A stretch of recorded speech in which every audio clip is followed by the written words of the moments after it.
awareness beyond the month of October. This month honors and remembers those who are gone too soon due to miscarriage, stillbirth, instant loss and fertility issues. Our reporter Nosipho Ncube has more on this. 1 in 4 women will suffer the devastation of pregnancy or baby loss. That is the horrifying statistic that became Alicia De Beer's reality nearly 3 years ago. At 22 and a half weeks, she lost her unborn daughter Alize due to a uterine rupture that nearly cost her her life. I nearly died. I lost a tremendous amount of blood, and while the doctors and my husband said in emergency room alone I received 8 units of blood, and they didn't know where the bleeding was coming from. I was sent for tests. I was already non-responsive when I arrived at hospital. I was taken to theatre, and that's where they realized that I had the uterine rupture. By the time I was taken to theatre, the baby didn't have a heartbeat anymore. Due to the severity of her condition at the time, De Beer had to undergo an emergency operation to remove her uterus. In addition to that trauma, she learned that the baby was discarded as medical waste, which deprived the family of a burial or cremation ceremony. De Beer says the months following the incident were agonizing. It's very difficult to go through a loss. I mean, it's a part of you that are gone. And I always tell people, when I went to bed that evening, she was still in my tummy, she was still safe. And when I woke up, she was torn away from me. So it's not easy. It was very difficult. And I did stuff on my own. I went to see counselors. I went to see the trauma counselor, and someone said to me, how many times do you still want to go to a counselor? You're supposed to be over this now, because she wasn't a living being. It wasn't like your mom that died. And I said I will keep on going for counseling until I feel better. De Beer learned of the Empty Womb support group a year after her loss.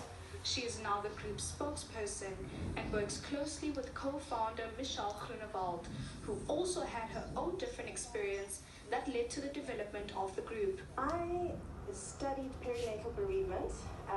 It's something that is very, very close to my heart, having been through it with a friend of mine who was pregnant at the same time as me. And at 24 weeks, she lost her baby, and of course, I was still pregnant.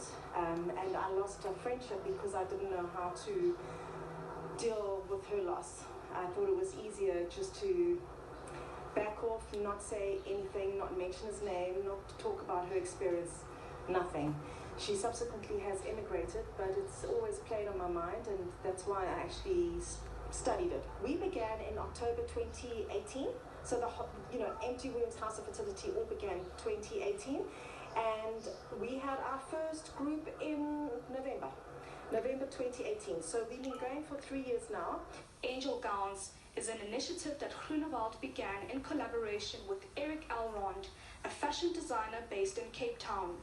Brides donate their wedding dresses, which are couriered and repurposed into burial gowns and suits for late infants. What we are doing is helping families to lay their babies to rest with dignity and respect. We also got to remember that when there is a stillbirth, the last thing that someone is thinking about is a burial gown. You know, it's all these things are going on in their head.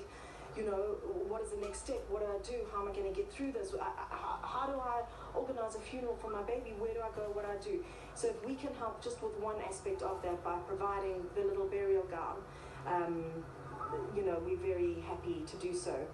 The group also facilitate a Hope Box drive that provides boxes filled with sentimental gifts to angel moms that will help them through their loss.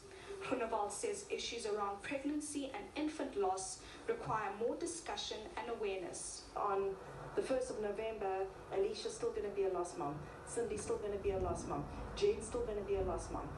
We've got to remain mindful throughout the year, not just in the month of October, which again, yes, it's an incredible initiative, very grateful for it, but let's be mindful throughout the whole year that 1 month doesn't define pregnancy loss and baby loss. Angel parents are encouraged to reach out to support groups near them for more guidance and solace. Nosipho Ncube, SABC News, Johannesburg.